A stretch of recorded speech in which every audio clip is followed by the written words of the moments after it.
বেগুন ভাজা কেন দেওয়া হতো? সেটা একটা খাদ্য হলো? বেগুন ভাজা কেন দেওয়া হতো জানেন? বেগুনগুলো কাটার পর কটা বেগুন কাটা হয়েছে, বেগুনের টুকরো, সেটাকে গোনা হতো। দেখা গেল 400 বেগুন কাটা হলো। ঠাকুরমশাই প্রথম গিয়ে, মানে রান্নার ঠাকুর প্রথম গিয়ে বেগুনগুলোকে কেটে ফেলতেন। কেটে ফেলে বলতেন বাড়ির কর্তাকে বা ম্যানেজারকে ডেকে বলতেন, দেখুন এই দেখুন 400 পিস বেগুন রেখেছি।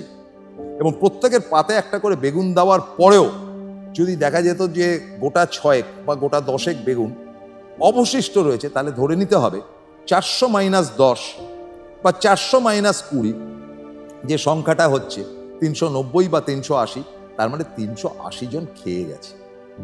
মানে বেগুনের ডাঁট দিয়ে কতজন এসে খেয়ে যেতেন, তখনকার দিনে ক্যাটারিং এর মতন ওই প্লেট প্রতি গোনার দরকার হতো না, বেগুন দিয়ে গুনতে হতো কত মানুষ এসে খেয়ে গেছে।